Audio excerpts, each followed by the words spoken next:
So, the job market sucks right now. Um, I would say even the economy sucks right now. Uh, for most, unless you're in that bubble, I would say the upper 10% of the I wouldn't even know. I wouldn't even call it maybe middle class. I'd call it upper middle class. Up into the higher 5 and 1% uh, extremely wealthy class.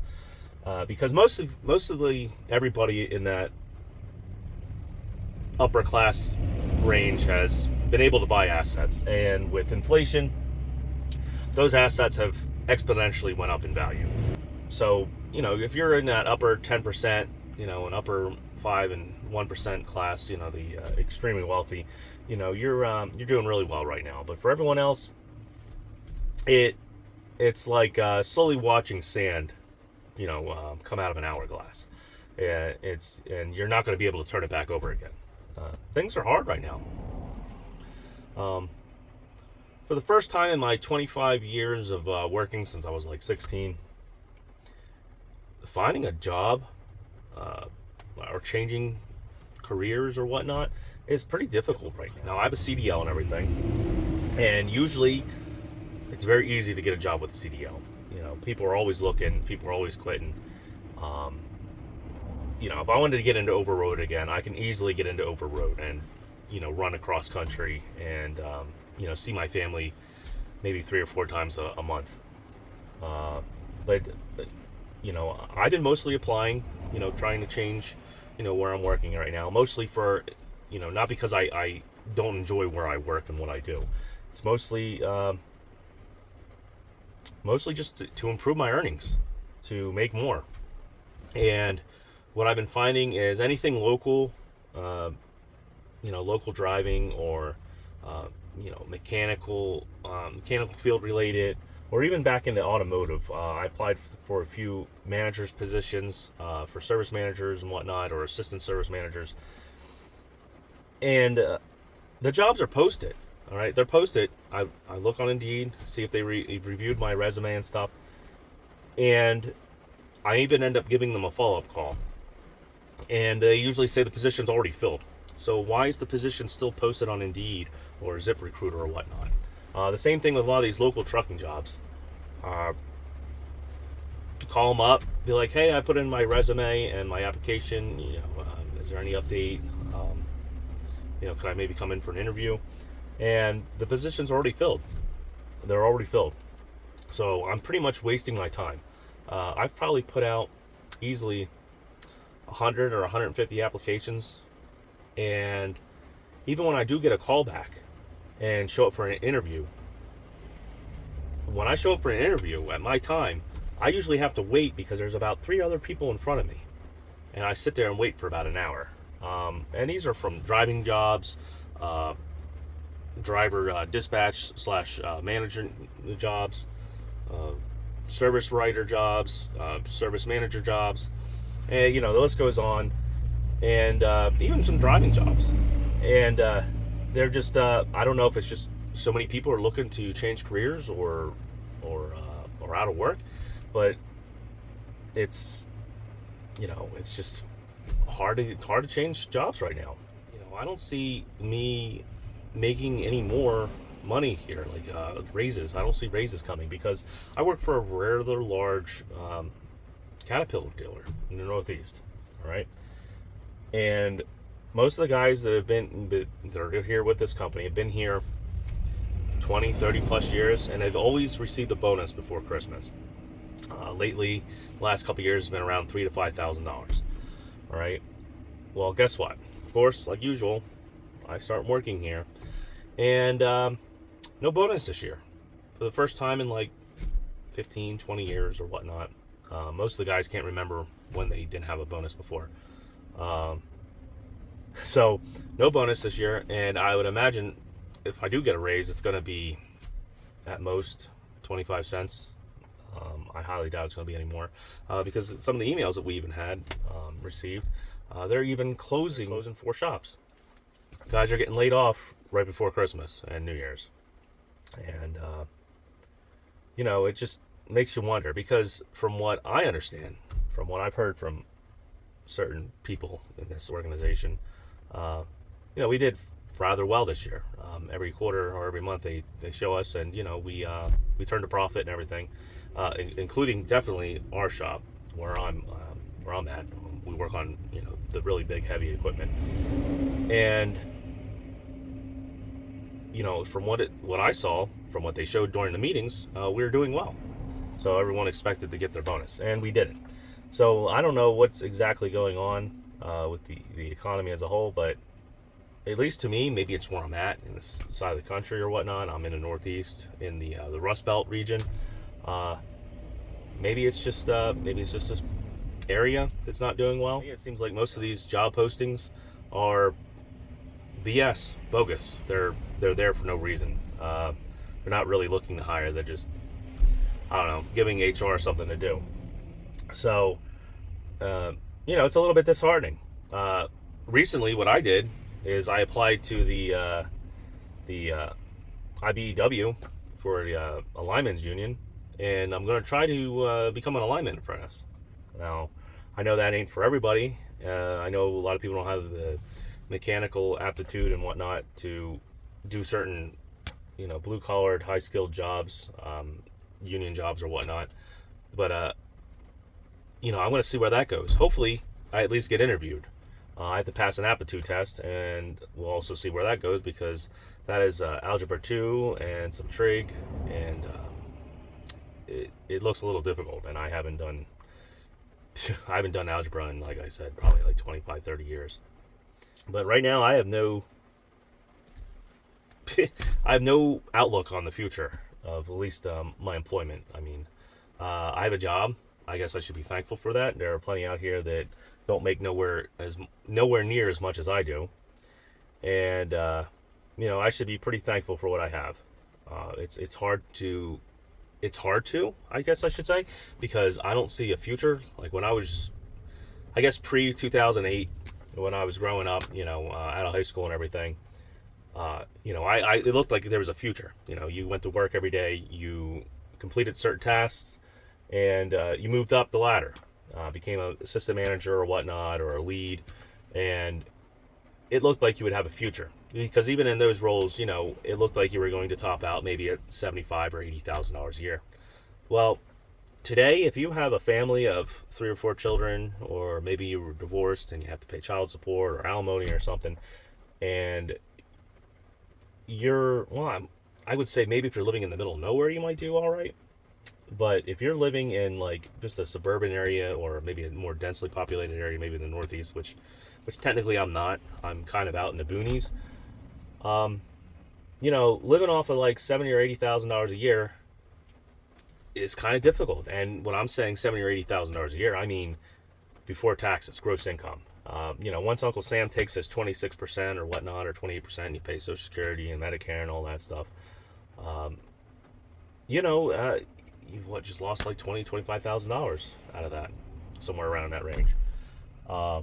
And a lot of people get all uppity about gross income, and people making $100,000 and people making $70,000 and $60,000, and be like, how can you not afford things? Well, you don't think that right off the top there goes 25% of your gross income in taxes, plus health insurance and whatnot. Some people are paying upwards of $500 or $600 a month for health insurance, through their employer. So it's just the way things are now. Like I said, when I was growing up, listen to my father, who was technically a boomer. He was born in 42. You thought you played the game and you did your time, and things would work, work well for you. Coming from I would say a middle to lower middle class life there. My mother didn't work. My father worked, and he was an auto body technician or auto body man or whatnot. And he was able to support me, my brother, and my mom by himself. And we had a house. We had 2 cars with car payments and credit cards, and he had a savings, and there was always money available. Maybe not go out and buy like a brand new Corvette or money or something, but at least if the exhaust manifold broke on the car, he could literally take it right to the shop and have it fixed for $1,500 or $2,000, and it wasn't even didn't even cause a sweat on his brow. You know what I mean? He wasn't worried about it. If I ever needed anything for school or whatnot, it was always there. There was never any problems. But now, I've seen some families that, combined, the wife and husband are working, they got $20, $25 an hour jobs or whatnot. And it's hard for them to make ends meet. Especially between how high rent is, or maybe even a mortgage or whatnot, if you can even get into a house, if you can even qualify. I know people that right now, they make, to combine, about $80,000. Their credit's pretty decent, like a 700, right in that range. And they can't really, for a house that they want, they can't qualify. A house with 4 bedrooms, 2 baths, and whatnot, they cannot qualify for the house, even with, I think they have like almost $20,000 or $18,000 to put down. They're having to look at smaller, tiny townhouses and things, old townhouses in small little towns and stuff like that. They cannot qualify for, I wouldn't say they're not brand new houses, but they're at least like 2,500 square foot houses, 2,200 square foot houses, in the suburbs, and they're going for, I don't know, about $350,000, $400,000, which is about the average price, at least on the East Coast here outside Philadelphia.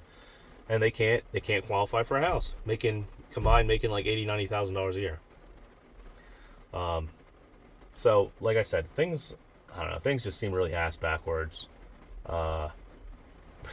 When I was growing up, there was that saying, silver spoon, or you were born into wealth or whatnot. And, I didn't really think about it. It really wasn't nothing to me, like I said, because I saw what my father was doing. I saw people around me, that were boomers or whatnot, or maybe were born in the 70s or 60s or whatnot, and it looked like they were able to make a decent life for themselves. Just middle class, everyday Americans, supporting their family. Wives weren't working and whatnot, and you could do that. Well, today, I gross about $65,000. Now I do pay child support and everything else, so that doesn't help. But after I make $30 an hour after child support and my taxes, I'm making $17.50 an hour. So, with the way inflation is, I don't know how you can, to really live off of that. It's hard to get by. I wouldn't say, we can't afford to feed ourselves and clothe the children and stuff, but I mean, when there's those emergencies, it's hard to put money away.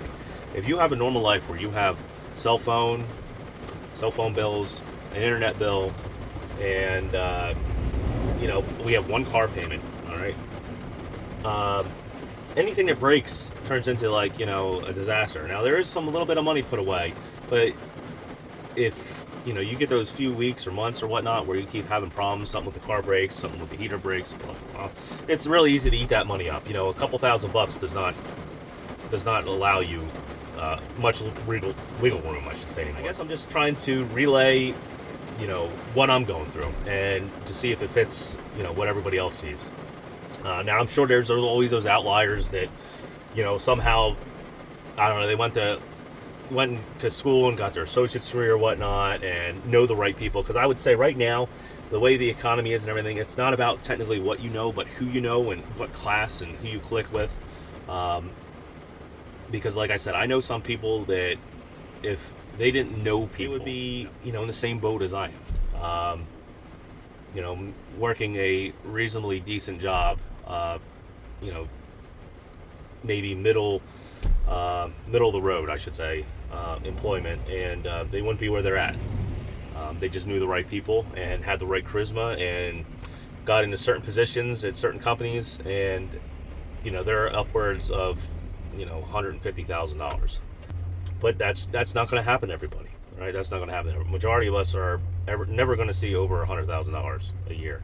Well, now maybe we might because of inflation, but what good's making $100,000 a year when your freaking rent's $3,000 a month? Your middle of the road Subaru Legacies cost you $60,000 or $40,000 or whatnot. I should say $40,000, and you have a $400 or $500 a month car payment, and then you got your car insurance. Everything's been going up. You look at it on like a daily grind on what you're how much you make a day and what you're just spending a day on your cost to keep a decent middle of the road lifestyle going. and then you find out what you're actually making net a day, and you'll be surprised on how quick, if going to the little store, the mini mart or something, and buying yourself a soda, a Slim Jim, and if you smoke or something, like a pack of cigarettes or something, you'll find out how much that adds up. Coffee or whatnot. It's shit. Freaking a 20-ounce bottle of Pepsi and like a Slim Jim.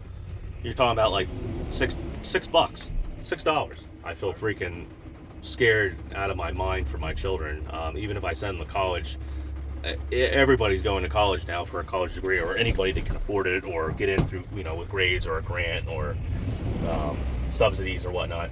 And there's just so much competition, and just it's not out there. AI's been taking over a lot of jobs. AI is getting rid of a lot of coders. They always said learn to code, blah blah blah.